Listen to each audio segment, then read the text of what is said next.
받으실 말씀을 보겠습니다. 열왕기상 18장 41절에서 44절까지의 말씀입니다.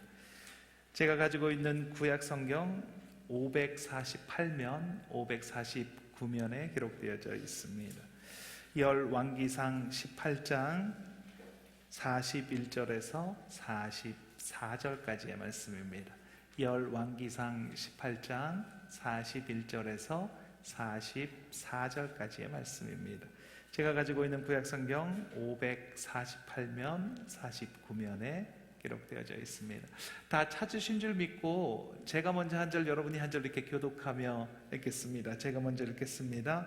엘리야가 아합에게 이르되 올라가서 먹고 마시소서, 큰 비 소리가 있나이다. 아합이 먹고 마시러 올라가니 엘리야가 갈멜산 꼭대기로 올라가서 땅에 꿇어 엎드려 그의 얼굴을 무릎 사이에 넣고 그의 사환에게 이르되 올라가 바다 쪽을 바라보라. 그가 올라가 바라보고 말하되 아무것도 없나이다. 이르되 7번까지 다시 가라. 7번째 이르러서는 그가 말하되 바다에서 사람의 손만한 작은 구름이 일어나나이다. 이르되 올라가 아합에게 말하기를 비에 막히지 아니하도록 마차를 갖추고 내려가소서 하라 하니라. 아멘. 오늘의 말씀의 제목은 하늘 문을 여는 기도라는 제목으로 말씀의 은혜를 나누도록 하겠습니다. 세상을 살아가다 보면 사방이 막힌 것 같은 그런 상황들을 만나게 됩니다. 벌써 되어졌어야 하는 일인데 될 것 같은데 계속 되어지지 않고 그 자리에 있는 일들이 있습니다. 이것만은 일어나지 않았으면 좋겠는데 하는 일들이 문득 내 삶에 일어나는 것을 경험하게 됩니다. 내 힘으로, 내 생각으로 해결하려 하는데 시간 낭비만 하고 힘만 들이고 문제는 그대로 남아있을 때 우리는 사방이 막혀 있는 것 같다, 사방이 우겨싸임을 당한 것 같다라고 말을 합니다. 어느 교회의 젊은 목사님이 오랜 기간 목회를 하시다가 너무 힘이 들어서 은퇴하신 아버님 목사님께 편지를 써서 보냈습니다. 편지의 내용은 너무나 간단했습니다. 아버지, 저는 도저히 더 이상 이곳에서 목회를 할 수가 없습니다. 어떻게 하면 좋겠습니까? 답장을 기다립니다.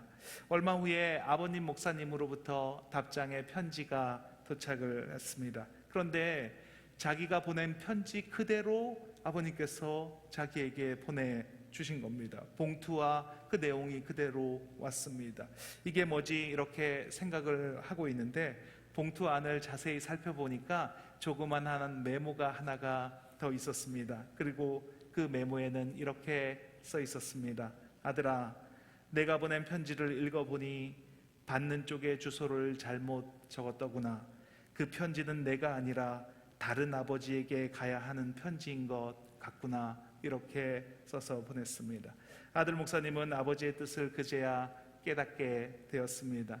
우리는 어떠한 어려움을 만나면 하나님께 먼저 가기보다 인간적인 방법으로 그것을 해결하려는 경향이 있습니다. 기도하는 것은 매우 막연해 보일 수 있습니다. 어떤 요행을 바라는 어리석은 모습으로 비춰지기도 합니다. 그러나 하나님에 대한 믿음이 있다면, 하나님에 대한 믿음이 나에게 있다면 기도는 너무나 자연스러운 것이고 호흡과 같은 것입니다. 기도하면 하늘 문이 열립니다. 기도할 때 내가 생각하지 못한 방법으로 해결되는 것을 우리는 경험하게 됩니다. 기도하지 않으면 알 수 없던 일들이 기도함으로 내 삶에 펼쳐지는 것을 우리는 경험하게 됩니다. 기도는 하늘과 연결된 무전기와 같은 것입니다. 무전기는 보이지 않는 아주 먼 거리에 있는 사람과 서로 대화를 주고받는 그런 기기입니다. 영적인 세계에서 하나님과 연결해 주는 것은 바로 이 무전기와 같은 기도라는 것입니다. 보이지 않는 하나님과 대화를 가능하게 하는 것이 바로 이 기도이기 때문입니다. 무전기는 전쟁터에서 아주 유용한 기기입니다. 어떤 면에서는 총보다도 이 무전기가 더 중요한 기기일 수가 있습니다.